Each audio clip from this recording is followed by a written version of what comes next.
E como que foi na criação do Massacration? Teve uma reação negativa, né? De algumas bandas, do pessoal do metal, ou não? Teve. O pessoal não entendeu direito a Não, proposta? eles entenderam perfeitamente a É? proposta. Então qual foi o problema? O problema, Você não tava concorrendo com eles?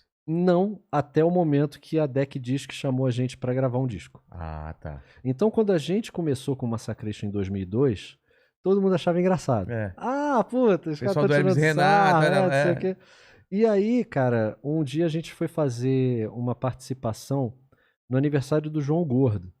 O João Gordo tava fazendo aniversário e ele quis chamar o Massacration, porque ele viu na MTV e ele adorou. Ele, cara, queria chamar vocês pra tocar na minha festa de aniversário. Aí a gente chamou um baterista e a gente fez o show. O Igor Cavaleira, baterista do Sepultura na época, tava nesse evento do João Gordo. Ele viu o Massacration, ele pirou. Ele falou, cara, eu quero fazer um convite pra vocês. Eu gostaria que vocês fizessem todos os shows da abertura do Sepultura no Brasil, da turnê brasileira, mas com uma condição. Eu quero ser o baterista. Caralho! Bicho, o primeiro baterista do Massacration foi o Igor Cavaleira. Cara, isso foi um absurdo. Que absurdo. Ele ia antes da banda, do Sepultura, ele colocava, passava o som, tudo. E aí na hora do show ele botava uma máscara, cobria todas as tatuagens, porque é uma coisa meio do metal, o baterista misterioso. É. E a gente não entregava a identidade. E a gente fez, cara, todos os shows da turnê de abertura do Sepultura com o Igor na bateria. Que foda, cara. Isso foi sensacional, cara. Isso foi um absurdo. E aí... O fato de vocês abrirem o show já gerou algum tipo de coisa? Ou ainda estavam levando Não, na... a gente não ouvia nada, assim. Tá. Apesar de que sempre nos shows eu via, sempre tinha um ou dois no show assim. Fica o show... Com cara de bunda, aqueles headbanger radical É. assim.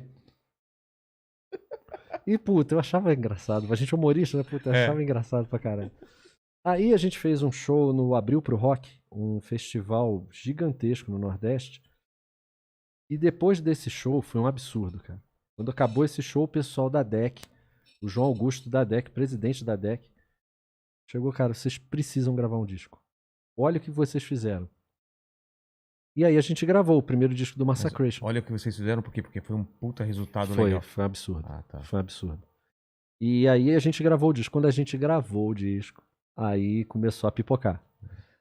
Aquela velha frase, cara. Ah, esses caras aí estão de palhaçada, estão tirando espaço de bandas sérias. Porra. Que estão batalhando há anos e anos e anos. Puta papo furado, né, cara? Porque, assim, o Massacration era uma ideia original que ninguém nunca tinha feito no Brasil. Que era você unir heavy metal com humor. O Mamonas tinha feito isso com algumas músicas, né? Mas era uma coisa mais generalizada, em português e tudo. O Massacration fazia uma sátira especificamente ao heavy metal mesmo, sabe? E, cara, isso não deixa de ser uma coisa diferente, né? As bandas de heavy metal que estão batalhando há anos e anos fazem uma coisa que todo mundo já estava fazendo, né? De uma certa maneira, parecido com Sepultura, parecido com Angra. Estão concorrendo entre si, né? Sim, e é uma coisa muito mais difícil porque é um som muito parecido. Então, a gente teve um destaque, obviamente, a gente tinha MTV como carro-chefe, mas a ideia era uma ideia muito diferente. E era engraçado, e é engraçado. Por isso que foi o que virou o que virou, né? Então vira um puta discurso furado, sabe? A gente não tá tirando espaço de ninguém. A gente criou o nosso espaço, né? Tanto que depois não, na época, a gente tinha o aval do Sepultura e na época do André Matos. O André Matos, vocalista, fez agora, uma semana, fez 2 anos da morte dele. Ele é um ícone do nosso heavy metal. E ele mesmo falou numa matéria, a gente tem que aprender a rir de si próprio.